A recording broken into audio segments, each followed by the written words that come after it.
هو اللي بيحصل في فلسطين دلوقتي ده من علامات الساعة الكبرى. يعني كده خلاص يوم القيامة هيجي.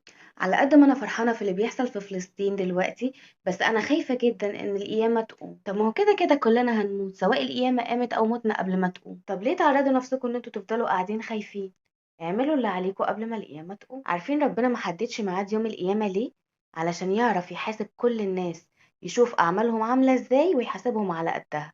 اللي هيبقى طول حياته كان كويس هيدخل الجنة، واللي كان نص نص ربنا يعينه. كل اللي خايف من يوم القيامة يبدأ من دلوقتي. اللي ما بيصليش يبدأ يصلي، اللي بتلبس لبس ضيق تبدأ توسعه، اللي مسلمة مش محجبة تبدأ تلبس الحجاب. اعملوا دلوقتي كل الحاجات اللي من خلالها تقدروا تخشوا الجنة، بدل ما تيجوا في الآخر وتقولوا أنا ما كنتش عاملة حسابي على اليوم ده. خليكوا على طول جاهزين.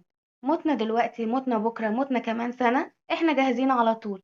اللي ربنا بيريده احنا بنعمله، ومش بنعترض على حكم الله. وعلى فكرة ربنا بيسامح، يعني لو انت بتعمل ذنوب كتير قوي وكبيرة قوي ايا كان حجمها ربنا ممكن يسامحك عليها اول ما تتوب توبة نصوحة.